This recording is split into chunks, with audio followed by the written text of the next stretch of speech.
కొబ్బరికాయకి బొట్టు పెట్టడం, కొబ్బరికాయకి బొట్టు పెట్టడం పక్కన పెట్టండి. కొబ్బరికాయకి పీచు అనేటువంటి మన సౌకర్యార్థం తీసుకుంటాం. అక్కడ పెట్టడానికి ఏదైనా వీలు లేకపోతే కొద్దిగా ఆ పీచు తీసుకుని పెడితే కొద్దిగా దగ్గరంటా ఉంటాయండి. అంతే తప్ప కొబ్బరికాయకి పీచు తీసి నైవేద్యం పెట్టాలి. పీచు లేని కొబ్బరికాయ కొట్టడానికి పనికిరాదు. ఈ కొబ్బరి చెట్ల మీద నీళ్లు చల్లండి. మండపంలో పళ్ళు మీద కొబ్బరి చెట్ల మీద నీళ్లు చల్లండి. ఇద్దరు ఓం భోర్భవ శివాహ వత్సద్రవణేయం భర్గో దేవస్కి ధీమహి ధియో యో నః ప్రచోదయాత్. చుట్టూ నీళ్లు తిప్పండి. సత్యం వర్తే న ప్రశంచామి అమృతమస్తు అమృతోపస్తరణమసి రమాసహిత శ్రీ వీర వెంకట సత్యనారాయణ స్వామినే నమో నమః. నారికేళ కదలీ ఫలసహిత కాశ్మీర ఫలసహిత దాడిమీ ఫలసహిత అమృత ఫలాన్ని నివేదయామి. 5 సార్లు ఆరగింపు చెందలాగా ఓం ప్రాణాగి స్వాహ, ఓం అపానాగి స్వాహ, ఓం ధ్యానాగి స్వాహ, ఓం ఉదానాగి స్వాహ, ఓం సమానాగి స్వాహ. మరలా నీళ్లు చల్లండి. మధ్య మధ్య పానీయం సమర్పయామి. ఒక నీళ్ళతో పళ్ళినే విడిచిపెట్టండి. హస్తో ప్రక్షాళయం, పాదో ప్రక్షాళయం, శుద్ధాత్మనీయం సమర్పయామి. తాంబూలం తీసుకొని ఇద్దరు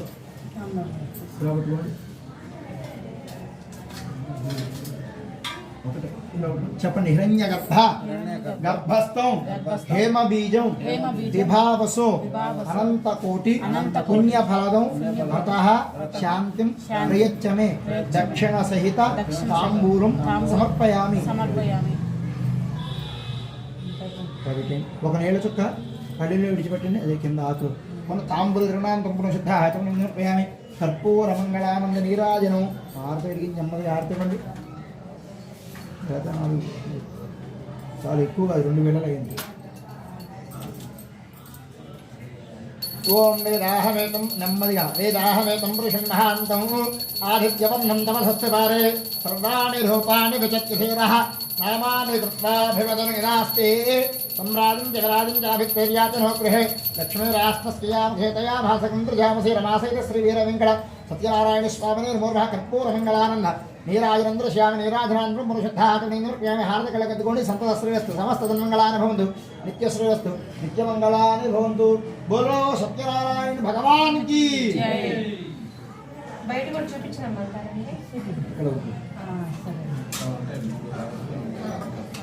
ఓం నారాయణాయ విద్మహే వాసుదేవాయ ధీమహి తన్నో విష్ణు ప్రచోదయాద్. ఆదేవ్యై చ విద్మహే విష్ణుపత్న్యై చ ధీమహి తన్నో లక్ష్మీ ప్రచోదయాద్. రమాసహిత శ్రీ వీర వెంకట సత్యనారాయణ స్వామినే నమో నమః. అనేక దివ్య సువర్ణమంత్ర పుష్పం సమర్పయామి. ఆత్మ ప్రదక్షిణ పూర్వక నమస్కారాన్ని సమర్పయామి. అక్షతలు దేవుడి నుంచి నేల మీద చేసి నమస్కారం చేసుకోండి. ఆత్మ ప్రదక్షిణ పూర్వక నమస్కారాన్ని సమర్పయామి. నమస్కరోమి. అథ కథా ప్రారంభ. ఈ ట్రే అక్కడ పెట్టుకోండి. 2 పాత్రలు తీసేయండి. ముందరకి బయటికి తీయండి. ఆ మధ్యలో ఈ ట్రే పెట్టండి. అక్కడ మన దీపాలు అడ్డుగా ఉంటే కొద్దిగా జరపండి. నెమ్మది దీపాలన్నా జరపాలా. లోపలికి పెట్టుకోండి. ఇంకా పాత్ర ఈ పాత్రలు అక్కడ పెట్టుకోండి. మరీ లోపలికి పెట్టేయండి. ఈ పాత్ర పళ్ళి పెట్టుకోండి. అంతే. ఇది ఇలా కింద ఇలా ఉంచేయండి. అక్కడ ఉంచేయండి. కొబ్బరికాయ కొట్టినట్టు చక్కగా అందులో పెడితే సరిపోతుంది. అలా కళా ప్రారంభ. అక్షతలు తీసుకోండి. అమ్మా కథ విని వారు ఎవరన్నా ఇక్కడ కూర్చోండి. ఇలా వచ్చి ఒక మాట చెప్పి వచ్చేది.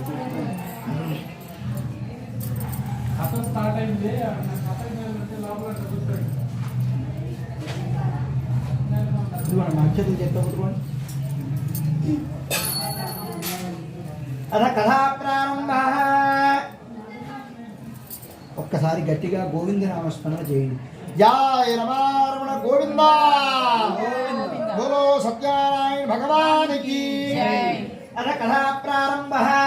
జ్ఞానానందమయం దేవం స్ఫటికాకృతం ఆధారం సర్వవిద్యానాం హయగ్రీవముపాస్మహే. హయగ్రీవాయ నమః. సత్యదేవాయ నమః. ఏకదా నైమిసారణ్యేర్షే సౌనకాలయః ప్రప్రచురమునయః సర్వే సూతం పౌరాణికం ఖలు. ఎవరు కూడా మాట్లాడొద్దండి దయచేసి. పూర్వకాలమున నైమిషము అనే మహా అరణ్యమునందు సౌనకాలు ఋషీశ్వరులందరూ కూడా కూర్చుని ఉండగా అక్కడకు సమస్త పురాణములు ధర్మములు ఇతిహాసములు తెలిసినటువంటి సూతమహాముని రాగా ఆ సూతమహాముని చూచి సౌనకాలు ఋషీశ్వరులందరూ ఒక ప్రశ్న వేసినారట. ఆ ప్రశ్న ఏమనగా, సూత మహానుభావ, మానవులందరూ కూడా అనేక దారిద్ర్యము దుఃఖముతో బాధపడుచున్నారయ్యా. వారందరికీ కూడా దారిద్ర్యము దుఃఖము తొలగిపోయి ధనధాన్యాది సంపదలు కలుగు ఏదైనా చిన్న ఉపాయం ఉంటే తెలపమని అడగగా అప్పుడు సూతమహాముని చెప్పుచున్నాడట, ఓ ఈ ఋషీశ్వరులారా, ఇదే ప్రశ్నను పూర్వకాలమున వైకుంఠంలో శ్రీ మహావిష్ణువుని నారద మహాముని అడిగి ఉన్నారు. ఆ వృత్తాంతం యావత్తు చెబుతున్నాను, శ్రద్ధగా వినుము. ఒకానొక సమయంలో నారద మహాముని అన్ని లోకములు తిరుగుతూ మార్గమధ్యాన్న భూలోకానికి వెళ్ళి చూడగా, భూలోకంలో ప్రజలందరూ కూడా అనేక పాపకార్యములు చేస్తూ అనేక జన్మలెత్తుచూ అనేక దుఃఖములతో బాధపడుతున్నారట. వారందరికీ కూడా దారిద్ర్యము దుఃఖము ఎట్లు ధరించదా అని ఆలోచిస్తూ నారద మహాముని శ్రీ మహావిష్ణువు దర్శనార్థమై వైకుంఠానికి బయలుదేరి వెళ్ళినాడు. వైకుంఠంలో శ్రీ మహావిష్ణువు ఎలా ఉన్నాడంటే, తత్ర నారాయణం దేవం శుక్లవర్ణం చతుర్భుజం శంఖచక్ర గదాపద్మ వనమాల విభూషితం. 4 భుజముల యందు కూడా శంఖము, చక్రము, గదా, పద్మము, వనమాల ధరించి లక్ష్మీ సమేతుడై దేదీప్యమానముగా ప్రకాశించుచున్నాడు. అటువంటి శ్రీ మహావిష్ణువును చూచి నారద మహాముని చాలా సంతోషించి, మహానుభావ, నీవు వాక్కు చేతను మనస్సు చేతను ఊహింప శక్యముగా ఉన్నటువంటి వాడవు, నిర్గుణ స్వరూపుడవు. నీ యొక్క నిజభక్తుల కష్టములను నిమేషమాత్రముగా తొలగింపజేయగలవాడవు అని అనేక విధములుగా స్తోత్రం చేయగా, ఆ స్తోత్రానికి శ్రీ మహావిష్ణువు చాలా సంతోషించి, నారదా, నీవు ఇంద్రమిత్రమై వచ్చిన వాడవు, నీ మనస్సులో ఉన్న కోరిక ఏమో చెప్పమని అడగగా, అప్పుడు నారద మహాముని చెప్పుతున్నాడంట, మహానుభావ, భూలోకంలో ఉన్న ప్రజలందరూ కూడా అనేక పాపకార్యములు చేస్తూ అనేక జన్మలెత్తుచూ అనేక దుఃఖములతో బాధపడుతున్నారయ్యా. వారందరికీ కూడా దారిద్ర్యము దుఃఖము తొలగిపోయి ధనధాన్యాది సంపదలు కలుగు ఏదైనా చిన్న ఉపాయం ఉంటే తలపమని అడగగా, అప్పుడు శ్రీ మహావిష్ణువు చెప్పుచున్నాడట, నారదా, స్వర్గమర్త్యాది లోకంలో కల దుర్లభమైనది పుణ్యప్రథమైనటువంటిది సత్యనారాయణ వ్రతం ఒకటి ఉంది.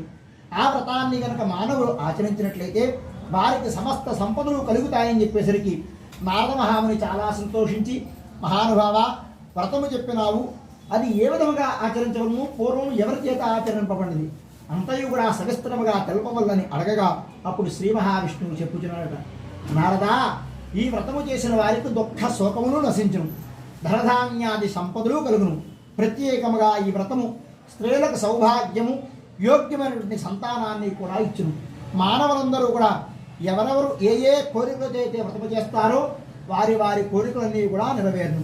ఈ వ్రతము మాఘమాసం ఉంది కానీ, వైశాఖ మాసం ఉంది కానీ, శ్రావణ మాసం ఉంది కానీ, కార్తీక మాసం ఉంది కానీ చేయటం చాలా విశేషం.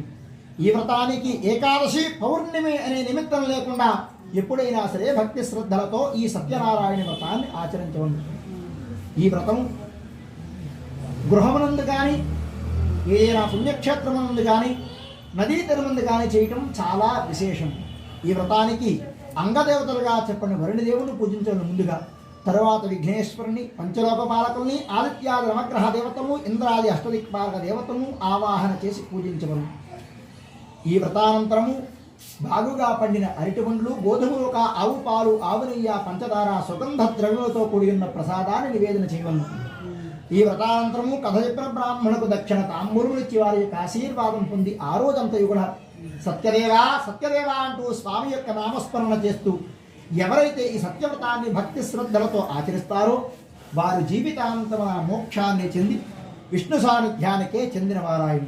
ఇది శ్రీ స్కాందపురాణే రేవాఖండే సత్యనారాయణ వ్రత కథాయాం ప్రథమోధ్యాయ సమాప్త. పరమేశ్వరార్పణమస్తు. జై రమారమణ గోవింద. కొద్దిగా అక్షత కలసం మీద ఉంచి కొద్దిగా అక్షతలో ఈ పల్లెల్లో పక్కకి ఇచ్చి ఉండదు. కొంచెం కొబ్బరికాయ తీసుకోండి. కొబ్బరికాయ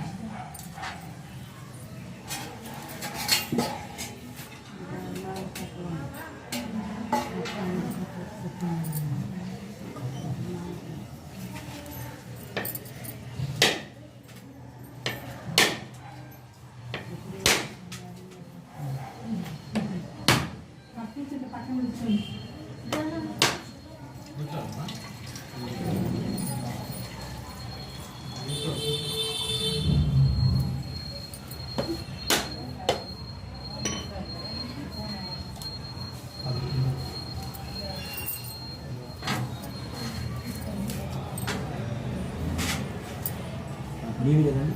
ప్రోక్షీయ రెండేకాక్షాయ నమః. ప్రథమోధ్యాయ నారికేల ఫలాన్ని ఓం ప్రాణాయ స్వాహ ప్రాణాయ స్వాహ ప్రాణాయ స్వాహ ప్రాణాయ స్వాహ బ్రహ్మణే స్వాహ మళ్ళీ నీళ్ళు తినండి మధ్య మధ్య వాణి నమస్తోఖ్యానం మాధవఖ్యానం హితారోయిను కర్పూరమింది రెండు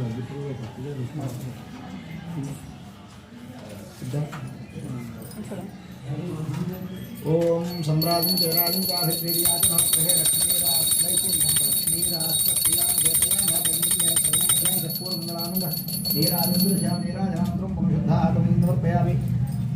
పెట్టండి సంతోషేస్తూ సమస్త సన్మంగళాని భవంతు మంగళాని భవంతు హారతకల రూపం బోలో సత్యనారాయణ భగవానికి జయ రమారమణ గోవింద గోవింద.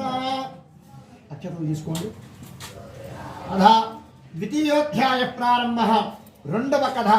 కశ్చిత్ కాశీపురేరం ఏ ఆశీ విప్రోదరథన క్షుద్రుభ్యాం వ్యాకరణభూతారత్యమ్రభ్రామభూతలే. పూర్వకాలమున అందమైనటువంటి కాశీపట్టణమునందు గర్భదరిద్రుడు ప్రతినిత్యం కూడా భిక్షాటన చేసి జీవించే ఒక వేద బ్రాహ్మణుడు ఉండేవాడు. ఆ వేద బ్రాహ్మణుడు ఒక రోజున ఆకలి బాధ చేత ఆ కాశీపట్నంలో ఎన్ని వీధులు తిరిగినప్పటికీ కూడా పిడికిడైన భిక్షమ లభించగా అతి విచారముతో బాధపడుచుండగా ఆ వేద బ్రాహ్మణుడు సత్యనారాయణ స్వామి వారికి దయ కలిగి ఒక ముసలి బ్రాహ్మణ రూపం ధరించి ఆ వేద బ్రాహ్మణుడికి ఎదురుగా వచ్చి, ఓ ఈ బ్రాహ్మణోత్తమ, నీవు ఇంద్రవిత్తం విచారిస్తున్నావు, నీ మనస్సులో ఉన్న కోరికేమో చెప్పమని అడగగా అప్పుడు ఆ వేద బ్రాహ్మణుడు చెబుతున్నాడు, బ్రాహ్మణోత్తమ, నేను బ్రాహ్మణ్ణి గర్భదరిద్రుడిని, ప్రతినిత్యము కూడా ఈ కాశీపట్నంలో భిక్షాటన చేసి జీవించే వేద బ్రాహ్మణయ్య నేను. ఈ రోజున ఆకలి బాధ చేత ఈ కాశీపట్నంలో ఎన్ని వీధులు తిరిగినప్పటికీ కూడా పిడికిడేమో భిక్షమ లభించగా అతి విచారముతో బాధపడుచున్నానయ్యా. నా దారిద్ర్యము దుఃఖము తొలగిపోయి నాకు ధనధాన్యాది సంపదలు కలుగు ఇదేనా చిన్న ఉపాయం ఉంటే తెలపమని అడగగా అప్పుడు ఆ ముసలి బ్రాహ్మణుడు చెప్పుచున్నాట, ఓ ఈ బ్రాహ్మణోత్తమ, నీకు సమస్త సంపదలు కలుగు సత్యనారాయణ వ్రతం ఒకటి ఉన్నది. ఆ వ్రతాన్ని కనుక నీవు ఆచరించినట్లయితే నీకు సమస్త సంపదలు కలుగుతాయని చెప్పేసరికి ఆ వేద బ్రాహ్మణుడు చాలా సంతోషించి సత్యనారాయణ స్వామి వారికి నమస్కారం చేసి కళ్ళు తెరిచి చూసేసరికి ఈ ముసలి బ్రాహ్మణుడు అంతర్ధానం చెందినాడు. అప్పుడు ఆ వేద బ్రాహ్మణుడు చాలా సంతోషించి సత్యనారాయణ స్వామి వారికి నా యందు దయ కలిగి ముసలి బ్రాహ్మణుడు రూపం ధరించి నా ఎదురుగా వచ్చి నాకు వృత్తాంతం యావత్తు తెలియపరిచినారని చాలా సంతోషించి తన ఇంటికి వెళ్ళి ఆ రోజు రాత్రి నిద్రమారి మరునాడు ఉదయాన్నే లేచి నిత్య కాళ్ళ కృత్యములు నిర్వర్తించుకొని స్నాన సంధ్యావందనాది జపభిక్షాగ్ని కార్యములు పూర్తి చేసుకుని భిక్షపాత్ర చేత్తో పట్టుకుని సత్యదేవుడికి నమస్కారం చేశాడు. సత్యదేవ మహానుభావ, ఈ రోజున ఈ కాశీపట్నంలో నేను భిక్షమెత్తగా ఎంత ధనమైతే నాకు సంప్రాప్తమవుతుందో ఆ ధనము చేత నీ వ్రతాన్ని భక్తి శ్రద్ధలతో ఆచరిస్తానని సత్యదేవుడికి నమస్కారం చేసుకుని భిక్షాటనకై బయలుదేరి వెళ్ళినాడు. సత్యదేవుడి యొక్క మహత్యము చేత ఆ రోజున బ్రాహ్మణుడికి ఏ ఇంటికి వెళ్ళినప్పటికీ కూడా లేదనకుండా విశేషంగా భిక్ష లభించింది. ఆ భిక్ష చేత ఆ బ్రాహ్మణుడు బంధువుల్ని బ్రాహ్మణుల్ని పిలుచుకుని వ్రత సామాగ్రి యావత్తు సమకూర్చుకుని భక్తి శ్రద్ధలతో సత్యనారాయణ వ్రతాన్ని ఆచరించినారు. ఋషీశ్వరులారా, ఇందులోనే మరి ఒక చిన్న కథ చెబుతున్నాను వినండి. పూర్వకాలంలో ఈ బ్రాహ్మణోత్తముడు తన భార్య పిల్లలతో కలిసి తన స్వగృహం నుండి ఈ సత్యవ్రతాన్ని ఆచరిస్తుండగా ఆ కాశీపట్నంలో కట్టెల ముగ్గురు ఒక కూలివాడు దాహశాంతి చేసుకుందాం కదా అని కట్టెల మోపును వీధిలో నుంచి లోపలికి వెళ్ళి చూడగా ఈ బ్రాహ్మణోత్తమ ఇంట్లో సత్యనారాయణ వ్రతం జరుగుతున్నది. ఈ వ్రతాన్ని చూచి బ్రాహ్మణోత్తముని అడుగుచున్నారట, బ్రాహ్మణోత్తమ, మీరింత భక్తి శ్రద్ధలతో చేయుచున్నారే, ఇది ఏ దేవుని పూజ, ఇంద్రవత్తమై చేయుచున్నారని అడగగా అప్పుడు ఆ బ్రాహ్మణోత్తముడు చెప్పుచున్నారట, ఓ ఈ కట్టెల ముగ్గురేవాడా, ఇది సమస్త కోరికలు ఇచ్చు సత్యవ్రతమయ్యా. ఈ వ్రతాన్ని కనుక ఆచరించినట్లయితే నీకు సమస్త సంపదలు కలుగుతాయని చెప్పేసరికి కట్టెల ముగ్గునేవాడు చాలా సంతోషించి వ్రతాన్ని చూచి కథ విని ప్రసాదాన్ని స్వీకరించి కొద్దిగా ప్రసాదం తీసుకుని తన ఇంటికి వచ్చి ఆ రోజు రాత్రి నిద్రమారి మరునాడు ఉదయాన్నే లేచి నిత్య కాళ్ళ కృత్యము నిర్వర్తించుకుని కట్టెల మోపిన శిరస్సును ఉంచుకుని సత్యదేవుడికి నమస్కారం చేశాడు. సత్యదేవ మహానుభావ, ఈ రోజున ఈ కట్టెల మోపు బ్రహ్మగా ఎంత ధనమైతే నాకు సంప్రాప్తమవుతుందో ఆ ధనము చేత నీ వ్రతాన్ని భక్తి శ్రద్ధలతో ఆచరిస్తానని సత్యదేవుడికి నమస్కారం చేసుకుని ధనవంతులు ఏ వీధినైతే ఉన్నారో ఆ వీధికే వెళ్ళి ఆ కట్టెల మోపు బ్రహ్మగా సత్యదేవుడి యొక్క మహత్యమైన రోజు వచ్చే ధనము కన్నా రెట్టింపుగా ధనము సంప్రాప్తమైంది. ఆ ధనము చేత ఆ కట్టెల మోపునేవాడి వ్రత సామాగ్రి యావత్తు సమకూర్చుకుని బంధువుల్ని బ్రాహ్మణుల్ని పిలుచుని యథాశక్తిగా భక్తి శ్రద్ధలతో ఈ సత్యనారాయణ వ్రతాన్ని ఆచరించినారు. అదలగాయితూ ఆ బ్రాహ్మణుడు కట్టెలుముకునేవాడు కూడా ప్రతి మాసమందు ప్రతి సంవత్సరమందు మానకుండా ఈ సత్యవ్రతాన్ని భక్తి శ్రద్ధలతో ఆచరిస్తూ జీవితాంతమున మోక్షాన్ని చెంది విష్ణు సాన్నిధ్యానికే చెందినవారాయను. ఇది శ్రీ స్కాందపురాణే రేవాఖండే సత్యనారాయణ వ్రత కథాయాం ద్వితీయోధ్యాయ సమాప్త. పరమేశ్వరార్పణమస్తు. జై రమారమణ గోవింద. అక్షర స్వామి ఎందుకు బుద్ధిగా పక్కగా అక్కడ కొంచెం కొబ్బరికాయ కొట్టింది.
रोक्ष्या पुंडरीकाक्षाय नमः.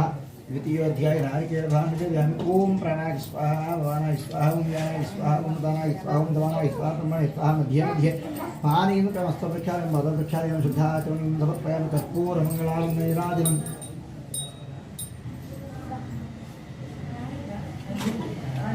ओम सम्राजी कवराजी काभिप्रेरियातनो गृहे लक्ष्मी रामस्तया मुखेतया महाप्रतिं श्रीरामजी स्वामी नमः. कर्पूरमङ्गलानन्द नीराजनन्द्रश्यां नीराजनानन्दं मनशुद्धाचरणं समर्पयामि. संतोश्रेयस्तु समस्त तन्मङ्गलानि भवन्तु. नित्यश्रेयस्तु नित्यमङ्गलानि भवन्तु. बोलो सत्यनारायण भगवान् की जय. रमारमण गोविन्द.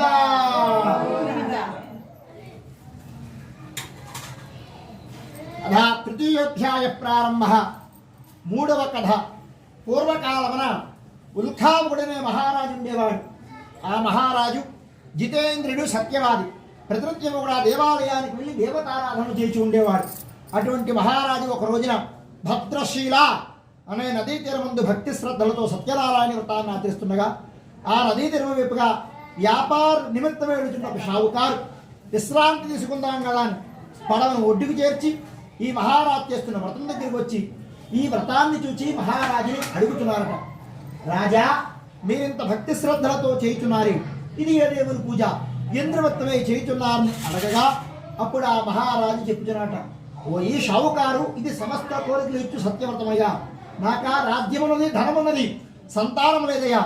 సంతానము కోరి సత్యనారాయణ వ్రతాన్ని ఆచరిస్తున్నాను అని చెప్పేసరికి షావుకారు చాలా సంతోషించి, రాజా మీకే కాదయ్యా సంతానం, నాకు సంతానం లేదు, నాకు సంతానం కలుగుతుంది అంటే తప్పకుండా నేను కూడా ఈ సత్యనారాయణ వ్రతాన్ని భక్తి శ్రద్ధలతో ఆచరిస్తానని సత్యదేవుడికి నమస్కారం చేసుకుని ఆ వ్రతాన్ని చూచి కథ విని ప్రసాదాన్ని స్వీకరించి కొద్దిగా ప్రసాదం తీసుకుని తన వ్యాపారమంతా ముగించుకుని సాయంత్రానికి సూర్యాస్తమ సమయానికి తన స్వగృహానికి చేరుకుని తన భార్య అయినటువంటి లీలావతికి వృత్తాంతం యావత్తు తెలియపరిచి లీలావతికి ప్రసాదాన్ని పెట్టి సత్యదేవుడికి నమస్కారం చేశారు. సత్యదేవ మహానుభావ, మాకు సంతానం లేదయ్యా, మాకు సంతానం కలుగుతుంది అంటే తప్పకుండా మేము కూడా నీ సత్యనారాయణ వ్రతాన్ని భక్తి శ్రద్ధలతో ఆచరిస్తామని సత్యదేవుడికి నమస్కారం చేశారు. సత్యదేవుడి యొక్క మహాత్మ్యము చేతను కొంతకాలానికి షావుకారు భార్య లీలావతి గర్భము ధరించి 9 మాసముల నుండి 10వ మాసమునందు చక్కనేటువంటి ఆడపిల్లదాని కనది. ఆ ఆడపిల్ల శుక్లపక్షంలో చంద్రుడు ఏ రీతిగా అయితే వృద్ధి పొంది ఉంటాడో అదే రీతిలో వృద్ధి పొంది ఉంది. ఆ యొక్క కుమార్తె బాలసాల మహోత్సవనందు కళావతి అనే నామకరణ చేసినాడు షావుకారు. ఆ సమయంలో షావుకారు భార్య షావుకారుని అడుగుచున్నది, నాదా, మనకు సంతానం లేనప్పుడు సంతానం కలిగితే సత్యనారాయణ వ్రతాన్ని చేద్దామనుకున్నాం కదా, సంతానమా కలిగినది వ్రతమా చేయరాదా అంటే షావుకారు అన్నట్ట, ఓ ఈ ప్రియురారా, ముందు ముందు మన అమ్మాయికి వివాహం చేయాలి కదా. వివాహ సమయంలో బంధువులు బ్రాహ్మణులు విశేషంగా వస్తారు కాబట్టి ఆ సమయంలో అల్లుడితో కలిసి భక్తి శ్రద్ధలతో ఈ సత్యనారాయణ వ్రతాన్ని ఆచరిద్దామని ఆ వ్రతాన్ని వాయిదా వేసి తన వ్యాపారానికి వెళ్ళి కొంతకాలానికి తన వ్యాపారమంతా ముగించుకుని తన ఇంటికి వచ్చేసరికి తన కుమార్తె యొక్క ఆటపాటలు చూచి యుక్త వయస్సు వచ్చిందని నిశ్చయించుకుని ఒక దూతను పిలిచి ఓయి నా యొక్క కుమార్తె తగిన వరుణ్ణి తీసుకుని ఆజ్ఞాపించగా ఆ దూత అన్ని పట్టణము తిరిగి చివరికి కాంచనము అనే ఒక పట్టణములకు పోయి రూపవంతుడు గుణవంతుడు యోగ్యమైన షావుకారు పిల్లవాడిని చూసి తీసుకురాగా షావుకారు పిల్లవాడిని చూసి షావుకారు చాలా సంతోషించి తన కులాచార ప్రకారంగా తన కుమార్తెకిచ్చి వివాహం జరిపించినాడు. వివాహం కూడా పూర్తయినది, వ్రతమా చేయలేదు, కనీసం ఆ భగవంతుడి యొక్క నామస్మరణ కూడా మరిచినారు. ఒక రోజున షావుకారు అల్లుడు వ్యాపారానికి వెళ్ళిచు అల్లుడు షావుకారుతో అంటున్నట్ట, మావా ఎంతకాలం ఈ ధన వ్యాపారం చేస్తావు, ఈసారి రత్నాల వ్యాపారం చేద్దామని రత్నసానుపురం అనే ఒక పట్టణానికి బయలుదేరుచుండగా సత్యనారాయణ స్వామి వారు చాలా కోపించి ఈ షావుకారు సంతానం లేనప్పుడు సంతానం కలిగితే నా వ్రతాన్ని ఆచరిస్తానన్నాడు. సంతానమా కలిగినది, వ్రతమా చేయలేదు. తిరిగి వివాహ సమయంలో వ్రతాన్ని ఆచరిస్తానన్నాడు. వివాహం కూడా పూర్తయినది, వ్రతమా చేయలేదు, కనీసం నా యొక్క నామస్మరణ కూడా మరిచినాడు. భగవంతుడు అనేవాడు మానవుడికి కష్టం సంభవిస్తే కానీ జ్ఞాపకం రాడు కదా అని కొంతకాలం వరకు ఈ షావుకారు అల్లుడు ఇద్దరు కూడా దారుణం కఠినంజాశ్చ మహద్దుఃఖం భవిష్యతి, దారుణమైన కఠినమైన గొప్ప దుఃఖం ఏర్పడమని శాపం ఇచ్చినారు. ఆ శాప ప్రభావం చేత ఆ రోజు రాత్రి ఆ రత్నసానపురం అనే ఆ పట్టణంలో ఉన్నటువంటి చంద్రకేతు మహారాజు కోటలో ఇద్దరు మాయజంగులు ప్రవేశించి ధనాన్ని ఎంతయు దొంగలించి రాజభటులకు ఎదురుగా వచ్చి షావుకారు ఇద్దరు ఎక్కడైతే విశ్రాంతి తీసుకున్నారో అక్కడికే వచ్చి ఆ ధనాన్ని అక్కడ విడిచిపెట్టి మాయదొంగలిద్దరూ కూడా అంతర్ధానం చెందినారు. కూడా వెంబడించి వచ్చిన రాజభటులు షావుకారుని దొంగలుగా భావించి షావుకారుని ధనాన్ని తీసుకొని మహారాజుకి అప్పచెప్పారు. రాజా, నిన్న రాత్రి మన కోటలో దొంగలు పడ్డారు, ఇదిగో దొంగలు, ఇదిగో ధనమును చెప్పేసరికి మహారాజు న్యాయ విచారం కూడా చేయకుండానే ఈ షావుకారులిద్దరిని ఖైదీలో బంధించమని ఆజ్ఞాపించినారు. షావుకారులిద్దరిని కూడా ఖైదీలో బంధించారు. కొంతకాలానికి ఇంటి దగ్గర పరిస్థితి చూస్తే షావుకారు భార్య లీలావతి, కుమార్తె కళావతి ఇద్దరు కూడా తినడానికి తిండి లేక, కట్టుకోవడానికి మారు వస్త్రం లేక అతి విచారముతో బాధపడుతున్నారు. ఒక రోజున షావుకారు కుమార్తె కళావతి ఆకలి బాధ చేత ఒక బ్రాహ్మణోత్తమింటికి భిక్షాన్నకే బయలుదేరగా అక్కడ సత్యనారాయణ వ్రతం జరుగుతున్నది. ఆ వ్రతాన్ని చూచి కథ విని ప్రసాదాన్ని స్వీకరించి తల్లికి కూడా ప్రసాదం తీసుకువచ్చినది. తల్లి అడుగుతున్నది, అమ్మాయి యుక్త వయస్సు వచ్చిన చిన్నదానవు, ఇంత అర్ధరాత్రి వరకు ఎక్కడికి వెళ్ళావమ్మా అని అడిగేసరికి చాలా భయపడుతూ చెప్పుతున్నట, అమ్మా ఒక బ్రాహ్మణోత్తమ ఇంట్లో భిక్షాటికి బయలుదేరగా అక్కడ సత్యనారాయణ వ్రతం జరుగుతుంది. ఆ వ్రతాన్ని చూసి కథ విని ప్రసాదాన్ని స్వీకరించి నీకు కూడా ప్రసాదం తీసుకొచ్చానమ్మా అని తల్లికి ప్రసాదం పెట్టింది. ఎప్పుడైతే షావుకారు భార్య లీలావతి ప్రసాదం తిందో ప్రసాదం యొక్క మహత్యమ చేతం తనకు పూర్వవృత్తాంతం యావత్తు కూడా జ్ఞాపకం వచ్చి తన కుమార్తెని ప్రేమగా దగ్గరికి పిలిచి చెప్పుచున్నది, అమ్మాయి మాకు సంతానం లేనప్పుడు సంతానం కలిగితే సత్యనారాయణ వ్రతాన్ని చేద్దామనుకున్నాం, అప్పుడా నీవు కలిగేవు, వ్రతమా చేయలేదు. తిరిగి నీ వివాహ సమయంలో వ్రతాన్ని ఆచరిద్దామనుకున్నాం, నీ వివాహం కూడా పూర్తయినది, వ్రతమా చేయలేదు. కనీసం ఆ భగవంతుడి యొక్క నామస్మరణ కూడా మరిచినామమ్మా, అందుకనే మనకంతటి కష్టం సంభవించిందని షావుకారు భార్య లీలావతి సత్యదేవుడికి నమస్కారం చేసింది. సత్యదేవ మహానుభావ, నా భర్త అల్లుడు ఎప్పుడైతే క్షేమంగా తిరిగి వస్తారో అప్పుడే నీ యొక్క సత్యనారాయణ వ్రతాన్ని భక్తి శ్రద్ధలతో ఆచరిస్తామని సత్యదేవుడికి నమస్కారం చేసింది. సత్యదేవుడు చాలా దయగలిగిన వాడై ఆ రోజు రాత్రి చంద్రకేతు మహారాజు స్వప్నంలో కనపడి, రాజా నీ ఖైదీలో బందీలే ఉన్నారే, వారు దొంగలు కాదు, నా భక్తులు, నా శాప ప్రభావం చేత నీ ఖైదీలో బందీలై ఉన్నారు, ఉదయాన్నే వారి ధనాన్ని వారికి ఇచ్చి వారిని విడిచిపెట్టగలను, అలా కనుక నీవు చేయనట్లయితే నిన్ను నీ రాజ్యాన్ని కూడా నశింపజేస్తానని చెప్పేసరికి చంద్రకేతు మహారాజ్ చాలా భయపడి ఉదయాన్నే సభ ఏర్పరిచి రాత్రి స్వప్నంలో జరిగిన వృత్తాంతం యావత్తు కూడా సభలో తెలియపరిచి షావుకారులిద్దరిని తీసుకురమని రాజభటులకి ఆజ్ఞాపించినారు. రాజభటులు షావుకారులిద్దరిని తీసుకొచ్చారు. షావుకారు అనుకుంటున్నారట, ఏ విచారణ లేకుండానే ఈ మహారాజు ఖైదీలో బంధించమన్నాడు, నిజంగా విచారణ చేస్తే ఈ మహారాజు ఏం చేస్తాడో అని చాలా భయపడుతూ వస్తున్నారట. అప్పుడు మహారాజు అంటున్నట్ట, షావుకారులారా భయపడకండి, మీకంతట కష్టం సంభవించడానికి కారణం దైవాంశం వలన మీకంతటి కష్టం సంభవించింది తప్ప వేరే ఏమీ కాదని వారికి ధైర్యాన్ని చెప్పి నూతన వస్త్రములు ఇచ్చి వారి దగ్గర తీసుకున్న ధనము కాకుండా రెట్టింపుగా ధనం ఇచ్చి వారి పట్టణానికి వారిని వెళ్ళమని ఆజ్ఞాపించినారు. ఇది శ్రీ స్కాందవాణి రేవాఖండే సత్యనారాయణ వ్రతకథాయాం తృతీయోధ్యాయ సమాప్త. పరమేశ్వరార్పణమస్తు. జయ రమారమణ గోవింద.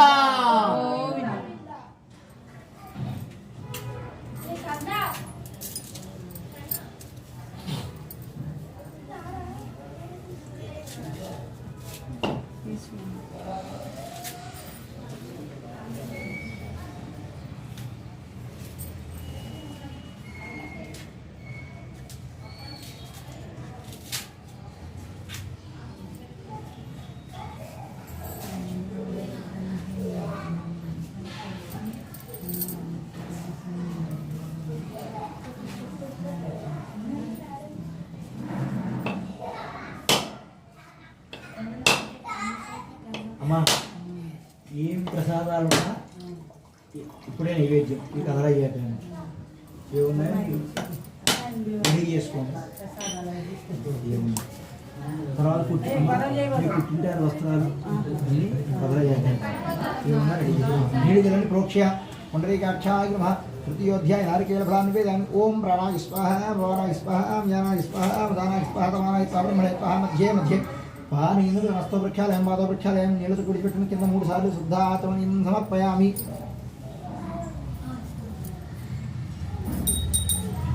ఓం వేదాహమితం పురుషం మహాంతం ఆదిత్యతం తమ సత్యకారే సర్వాణి రూపాణి విశక్తిధీరః నామాని కృష్ణాధిపతినిరాశ్రీయే ధృమ్రాం గిరాం జాతిక్రియాజం ప్రేహలక్ష్మీరాశ్రియాం భూతయాం ఆతంత్రయాం తృతీయోధ్యాయ పూర్వమంగళానంద నీరాజం దృశ్యాం నీరాజనాంతరం పురుషుద్ధాత్మనీయం సమర్పయామి.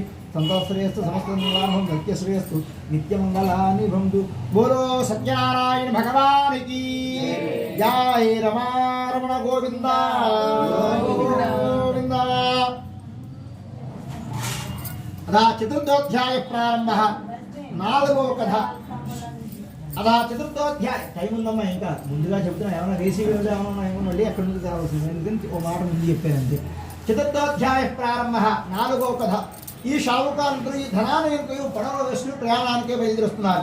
కొంత దూరం వచ్చాక షావుకారులు ఇద్దరు కూడా మారేరో లేదో తెలుసుకుందామని, వీళ్ళల్లో మార్పు వచ్చిందో లేదో తెలుసుకుందామని, చిన్న పరీక్ష పెడదామని సత్యనారాయణ స్వామి వారు ఒక సన్యాసి రూపం ధరించి షావుకారులు ఇద్దరి దగ్గరికి కూడా వచ్చి, ఓ ఈ షావుకారులారా, నేను సన్యాసిని, సత్యవ్రతాన్ని ఆచరిస్తున్నాను, నాకేదైనా కొంత ధనం ఉంటే సహాయం చేయండి అడగగా షావుకారులు హేళనగా నవ్వుచూ, నీవు సత్యవ్రతాన్ని ఆచరించేటువంటి సన్యాసురాలేవు, మా పడవలోని ధనవంతి కూడా దొంగలిద్దామని చెప్పి దొంగ సన్యాసిలా ఉన్నావు, మా పడవలో ఉన్నటువంటి ధనము కాదు ఆకులు తీగలు అని చెప్పేసరికి, సత్యం భవతు దేవచః, మీ నోటి వెంబడ ఏ మాటలు వచ్చాయో అదే యథార్థముగా కాని శాపమిచ్చి ఆ సన్యాసి ఒక చెట్టు కింద కూర్చుని విశ్రాంతి తీసుకుంటున్నాడు. కొంతసేపటికి ఈ పడవలో ఉన్న ధనవంతుడు కూడా ఆకులు తీగలుగా మారి నదీ తీరంలో తేలుచున్నది. ఇదంతయు కూడా చూసి షావుకారు అల్లుడు మూర్ఛచెంది. కొంతసేపటికి అల్లుడు తెలివి తెచ్చుకుని మామను లేపి, మావా, మనకింత కష్టం సంభవించడానికి కారణం సన్యాసి యొక్క మహాత్మ్యము చేతనని ఆ సన్యాసి ఎక్కడైతే కూర్చుని తపస్సు చేసుకున్నాడో అక్కడికి వెళ్ళి సన్యాసి పాదాల యందు పడి, మహానుభావ, మేము మానవులు, అజ్ఞానులు, మూర్ఖను, మా తప్పులు క్షమించి మా ధనాన్ని మాకివని ప్రార్థన చేయగా సన్యాసి వారి ధనాన్ని వారికి ఇచ్చి వారి పట్టణానికి వారిని వెళ్ళమని ఆజ్ఞాపించినారు.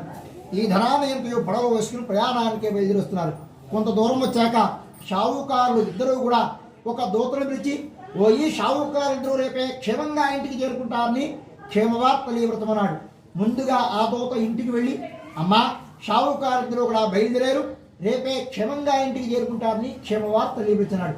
ఆ సమయంలో షావుకారు భార్య లీలావతి, కుమార్తె కళావతి ఇద్దరు కూడా, ఓహో, షావుకారులు ఎప్పుడైతే క్షేమంగా వస్తున్నారని క్షేమవార్త వింటామో అప్పుడు సత్యనారాయణ వ్రతాన్ని చేద్దామనుకున్నాం కదా అని బంధువుల్ని బ్రాహ్మణుల్ని పిలుచుకుని వ్రత సామాగ్రి యావత్తు సమకూర్చుకుని భక్తి శ్రద్ధలతో సత్యనారాయణ వ్రతాన్ని ఆచరించి ముందుగా షావుకారు భార్య లీలావతి వ్రతాన్ని పూర్తి చేసుకుని నదీ తీరానికి వెళ్ళింది.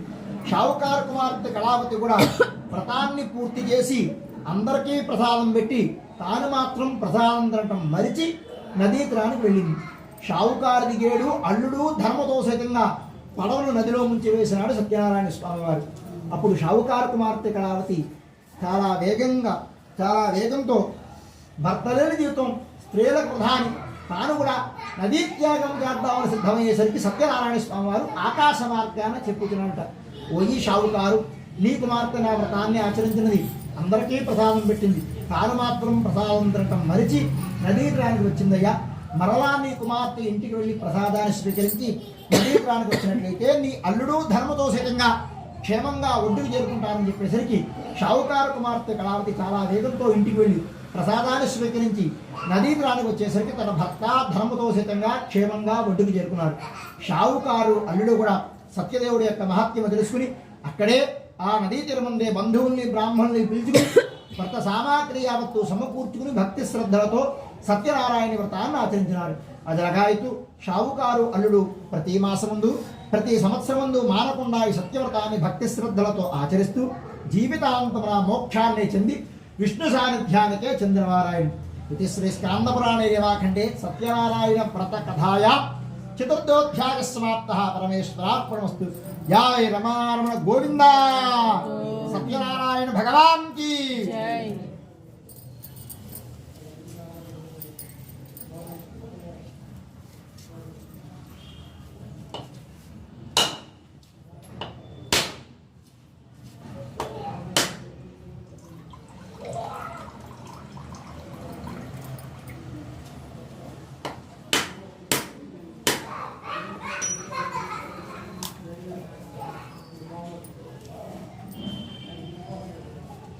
रोक्ष्य पुंडरीकाक्षाय नमः. चतुर्थोध्याय नारिकेलफलं निवेदयामि. ओम प्राणाय स्वाहा, भवानाय स्वाहा, ओम ध्यानाय स्वाहा, ओम उदानाय स्वाहा, ओम धमानाय स्वाहा, ओम ब्रह्मणे स्वाहा. मध्ये पानेन क्रमस्तवृक्षालयं माधववृक्षालयं शुद्धात्मनीं समर्पयामि.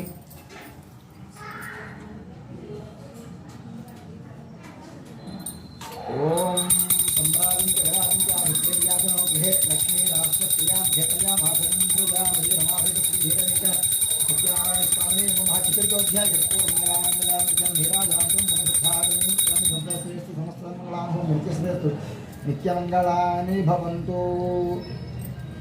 जय रमारमण गोविंद गोविंद. सत्यनारायण भगवान की అక్షతలన్నీ తీసుకోండి. కొద్దిగా అక్షతలు పెట్టిన పర్వాలేదు, తీసుకోండి. ఈ అక్షతలు కూడా పట్టుకోండి. నేను చెప్పినప్పుడు అన్నీ ఒకసారి వేసి అమ్మా అక్షతలు తీసుకోండి.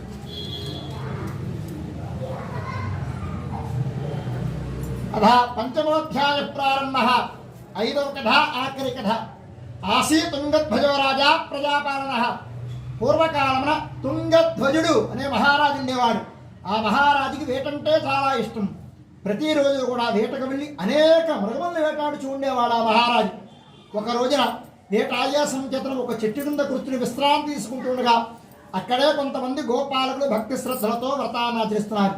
మహారాజు వ్రతాన్ని చూచాడు, కథ విన్నాడు, కనీసం స్వామికి నమస్కారం కూడా చేయలేదు. గోపాలకులు మాత్రం వ్రతాన్ని ఆచరించి ముందుగా ప్రసాదం ఎవరికి పెట్టాలా అని ఆలోచించుకుంటూ మహారాజు అంటే దేవుడితో సమానం కదా అని ముందుగా ప్రసాదాన్ని తీసుకొచ్చి మహారాజుకి ఇవ్వగా మహారాజు అనుకుంటున్నట్ట వీరు చూస్తే గోపాలకులు, నేను చూస్తే రాజ్యాన్ని పరిపాలించేటువంటి మహారాజుని, వీరు ఇచ్చిన ప్రసాదం నేను తినటమా అని ఆ ప్రసాదాన్ని అక్కడే తిరస్కరించి మహారాజు తన రాజ్యానికి వెళ్ళేసరికి తన 100 కుమారులు కూడా ఒక్కమారే చనిపోయినట్టు, తన రాజ్యము శత్రురాజులు జయించినట్టు గొప్ప మానేటి కమ్మింది. ఇదంతయు కూడా చూచి మహారాజు మోక్ష చెంది కొంత శివుడు తెలివి తెచ్చుకుని ఇంతటి కష్టం సంభవించడానికి కారణం ఏమిటా అని తెలుసుకుని, ఓహో అరణ్యంలో గోపాలకులు వ్రతాన్ని ఆచరించి ప్రసాదాన్ని పెడితే ఆ ప్రసాదాన్ని నేను తిరస్కరించి వచ్చిన వల్లే నాకు ఇంత కష్టం ఏర్పడిందని మహారాజు తాను తప్పు తెలుసుకుని తిరిగి అరణ్యానికి వెళ్ళి గోపాలకులతో కూర్చుని వ్రతాన్ని ఆచరించి కథ విని ప్రసాదాన్ని స్వీకరించి తన రాజ్యానికి వచ్చేసరికి తన 100 కుమారులు కూడా బతికే ఉన్నారు. తన రాజ్యము తనకు స్వాధీనమైంది. అది అగాయితూ ఆ తుంగధ్వజ మహారాజు కూడా సత్యదేవుడి యొక్క మహత్యము తెలుసుకుని ప్రతి మాసమందు ప్రతి సంవత్సరముందు మానకుండా ఈ సత్యవ్రతాన్ని భక్తి శ్రద్ధలతో ఆచరిస్తూ జీవితాంతమున మోక్షాన్ని చెంది విష్ణు సాన్నిధ్యానికే చెందినవారాయను. వైకుంఠంలో శ్రీ మహావిష్ణువు ఈ వ్రత వృత్తాంతం యావత్తు నారద మహాముని తెలుపగా, నారద మహాముని సూత మహాముని తెలుపగా, సూత మహాముని నైమిషము అనే మహా అరణ్యమనందు ఈ వ్రత వృత్తాంతం యావత్తు కూడా సౌనకాది ఋషీశ్వరులందరికీ తెలిపిన వారాయను. ఈ సౌనకాది ఋషీశ్వరులందరూ హితబోధ చేసిన ఈ సత్యవ్రతాన్ని మన మానవులందరూ కూడా ఈ భూలోకంలో కష్ట సుఖాలయందు భక్తి శ్రద్ధలతో ఆచరిస్తూ భూలోకంలో కోరినటువంటి కోరికలన్నీ కూడా అనుభవిస్తూ జీవితాంతమున మోక్షాన్ని చెంది విష్ణు సాన్నిధ్యానికే చెందినవారాయన. ఇది శ్రీ స్కాందపురాణే రేవాఖండే సత్యనారాయణ వ్రతకథాయాం పంచమోధ్యాయ సమాప్తః. పరమేశ్వరార్పణమస్తు. జై రమారమణ గోవింద. బోలో సత్యనారాయణ భగవాన్ కి. కొద్దిగా అక్షతలు కలసం మీద వేసి కొద్దిగా అక్షతలు మీ శిరస్సు వేసుకుని మిగతా అక్షతలు భక్తగా ఉంచు. పిల్లలకు వెయ్యాలి. వాళ్ళు పిలిచి వాళ్ళు ఇక్కడే ఉంటే ఇప్పుడే వేసి ఇక్కడే ఉంటారు.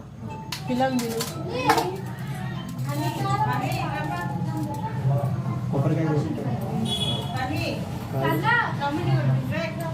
అమ్మ ఈ అడుగు నైవేద్యాన్ని పెట్టున్నావు. నైవేద్యం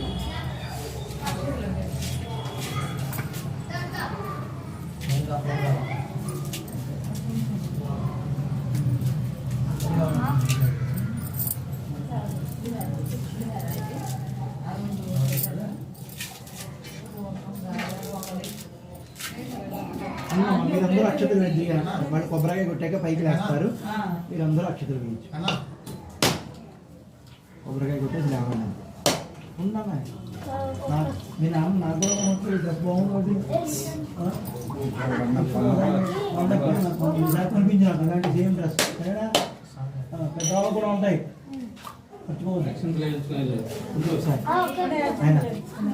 అమ్మ సరిగా సరిగా రేసపోతుంది. మీరు మీ చేతిలో ఉన్న చెక్క సరిగా పెట్టండి. దీపం దేవుడుగా జరపండి. అది ఇటువైపు పెట్టండి. ఇటువైపు పెట్టండి. ఉండున్నా కొబ్బరికాయ కొట్టారు కదా పైకి రాముడిద్దరు దీపాలు అయితే కొద్దిగా జరపమ్మా. ఇలా చక్రాన్ని కిందకి దిగినా అంతే. మీరిద్దరూ పైకి లేచి మీ పిల్లలకి అక్షతలు వేసి కథాక్షతలు ఉన్నాయి కదా ముందర వాళ్ళిద్దరిని కొద్దిగా అక్షతలు వాళ్ళ చేతికి ఇచ్చి వాళ్ళ దేవుడి దగ్గర ఉంచమని తర్వాత వాళ్ళందరూ వాళ్ళ శిరస్సును వేసుకోమని ఉంది. తర్వాత మీరిద్దరూ పిల్లలకు వేయండి. వేసి మీరు నలుగురింటి జరిగితే వారందరూ వస్తారు. చాలా కొద్దిగా అట్టివేడిగా మీరిద్దరు పైకి లేచి పక్కకి నించోండి. మీరిద్దరు దంపతులు ఫస్ట్ వాళ్ళ దగ్గర అక్షతలు అనుకోండి. ఇదిగో ఈ అక్షతలు కలిపి వాళ్ళకి ఇచ్చి మధ్యలోని కాదు నువ్వు అటు వెళ్ళిపో చెప్తానమ్మా చెప్తా. ఇంకా మీరిద్దరు ఇలా ఇలా ఇలా చూడండి. ఇలా ఇక్కడికి వచ్చి దేవుడు దండం పెట్టుకుని మీ చేతిలో నక్షతలు కొద్దిగా ఆఫ్ దేవుడి దగ్గర వేసి ఆఫ్ మీ శిరస్సును వేసుకోండి. అది కొద్దిగా అంటే మీకు అర్థం అవ్వదు. అంతే కదా ఈ రోజులో పిల్లలకి శిరస్సును వేసుకొని దేవుడు దండం పెట్టుకున్నారా?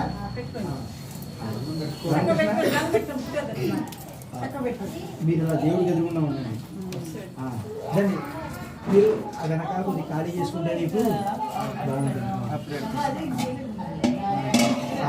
మీరు ఇలా ఉన్నారండి వాళ్ళకి ఆపోజిట్ అలా దండం పెట్టిన వాళ్ళిద్దరికి శతమానం భవతి శతాయుః పురుషः శతేంద్రియాయుష్యేంద్రియే ప్రతిష్టతి. రైట్. మళ్ళీ నేను తర్వాత పిలుస్తా. మీ నలుగురు ఒక 5 నిమిషాలు మీకు రెస్ట్ ఇస్తున్నాను. అమ్మ మీరందరూ పైకి లేచి మీ చేతిలో నక్షత్రం కొద్దిగా అక్షతలు ముందుగా కలసం మీద ఉంచి కొద్దిగా అక్షతలు మీ శిరస్సును వేసుకోండి. దంపతి సమేతంగా ఉన్నాడు. దంపతి సమేతంగా రండి. విడివిడిగా వచ్చినా విడివిడిగా రండి.